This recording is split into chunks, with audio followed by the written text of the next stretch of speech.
Welcome once again to Lehto's Law. Here's Steve Lehto. Ryan sent me an interesting story from CBS 17, WNCN. Judith Retana wrote it. Real estate company operating in Raleigh fined $62 million for cheating and misleading. And those are the actual terms used to describe their actions by the Federal Trade Commission. And so when the Federal Trade Commission steps in to shut you down or to punish you, it's not good, especially when they issue a press release that describes what happens. Tech real estate companies have profited off the convenience they offer buyers and sellers. Companies can make it easier to go through the process of getting your house in the market or going and getting into your dream home. But the Federal Trade Commission says that convenience comes at a cost. FTC is fining a tech real estate company, Opendoor, for cheating potential home sellers by tricking them into thinking that they could make more money selling their home to Opendoor than on the open market using the traditional sales process. The FTC said rather than saving money, customers who sold to Opendoor typically lost more money than they would have made on the traditional market. Opendoor signs can be seen on the lawns of many homes across the Triangle. A search of the company's website shows more than 4,000 homes for sale in the Raleigh and Durham areas alone.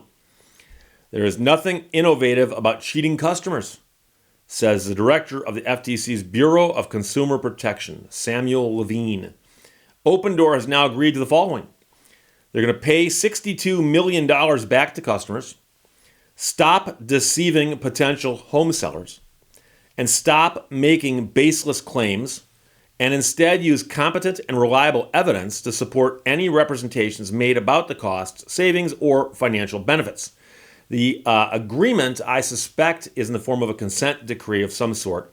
But what often happens is the Federal Trade Commission will approach an entity and say, we have a problem with something you're doing. We've gotten complaints. We've investigated, and it looks like you're doing something wrong. Now, you can say, if you're the entity, tough, see you in court. But, of course, at that point, you're battling the forces of the federal government who can outspend you, obviously. And so many people will say, okay, let's discuss what's been happening and we'll go through it and we'll fix things. And number one, to pay $62 million back to customers, that's a good chunk of money. And quite often, I've seen these cases where I look at it and go, I wonder if there's anything here. Well, they've agreed to pay $62 million. That's something. They've also agreed to stop deceiving potential home sellers. Now, here's the thing. I don't know if it was phrased exactly like that. But if I was negotiating this, I would have tried to get that to say, we will not deceive home buyers in the future, because to stop doing it implies that you are doing it. Remind me of a story. In a statement to CBS 17, Opendoor said, while we strongly disagree with the Federal Trade Commission's allegations, our decision to settle with the Commission will allow us to resolve the matter and focus on helping consumers buy, sell, and move with simplicity, certainty, and speed. They added, importantly, the allegations raised by the FTC are related to activity that occurred between 2017 and 2019 and target marketing messages the company modified years ago. The Federal Trade Commission said that Opendoor defended its business practices, calling them transparent, fair, and accurate. The commission said the company would supply potential customers with charts showing their savings using their service versus the traditional market. The FTC said those charts did not reflect the true final costs. Too many companies that sell goods or services online or operate web-based platforms think that established consumer protection principles don't apply to them. That's a major mistake, the FTC said. So Opendoor will be paying to its customers $62 million. And they say they will change their ways going forward, although they also say they never really had any problems in the past. So it just depends. But they're paying $62 million. So I'm not sure how that will be distributed. If you actually did do a transaction with Opendoor in the recent past, you should probably check out the Federal Trade Commission's website and see how they're going to distribute that money to find out if you might be entitled to some of that money back. When I was growing up in Birmingham, Michigan, I had a bunch of older brothers. I mentioned that before. And I knew a lot of people in town who were either friends of mine or friends of my brothers. Quite often I'd bump into somebody. They go, are you a Lehto? Because you look like a Lehto. We all had the blonde hair.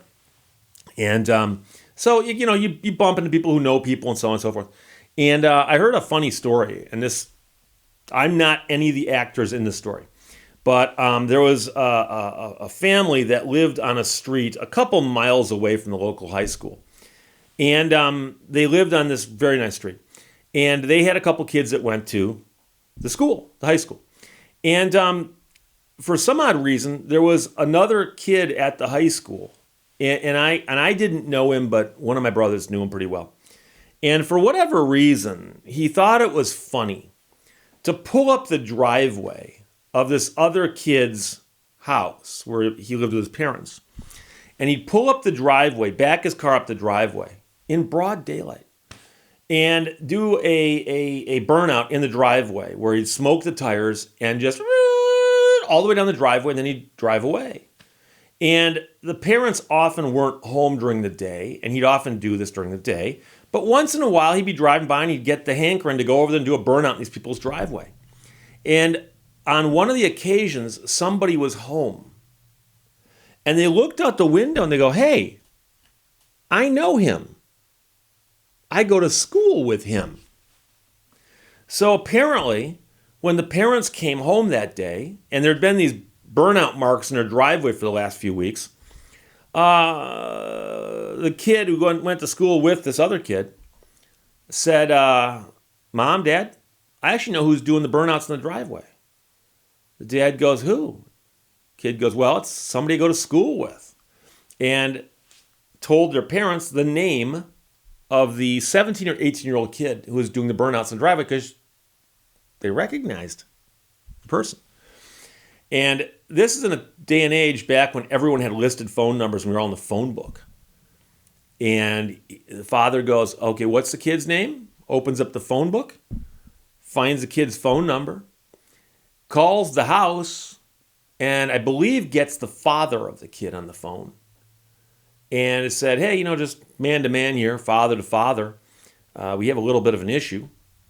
Your son was in our driveway earlier today," and describes the car, which, by the way, is owned by the father, and pulled a monster burnout in our driveway.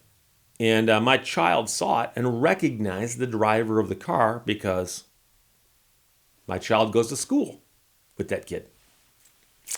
Now, the father on the other end of that line today would be like, "Are you accusing us of something?" Not back then. Back then, this father said, "Let me go speak to my son, and one of us will call you right back." Hangs up the phone. 5 minutes later, the phone rings, and it's the son. The son over here is calling the father of the person who saw him in the driveway. And he goes, "I'm calling to let you know. I don't know who was in your driveway earlier today, but I promise you it won't happen again." He couldn't get himself to come clean and say, "Yes, I did it. I'm sorry." But he did say, "It'll never happen again." And it never happened again. And again, as a salute to the people involved in that story, the guy whose home had the driveway where the burnouts were being performed was actually a very, very well-known person in the community who was very well connected, who could have easily gotten that kid in a lot of trouble because of how he was connected in the community. And he chose not to. He chose to just see if he could make it stop with a phone call. And he did. But it's one of our favorite stories in my family. We'll be sitting around talking about something, and a situation like this will pop up. And someone will go, "Well, I don't know who is doing it, but I promise you it'll stop." So there you go. Open Door was accused of cheating and misleading its customers. They say they did nothing wrong, but they've agreed to stop deceiving potential home sellers. And they've agreed to pay $62 million back to customers. Ryan sent it. CBS 17 or WNCN published it. Judith Ratana wrote it. Questions or comments, put them below. Let's talk to you later. Bye-bye. Thank you for watching Lehto's Law.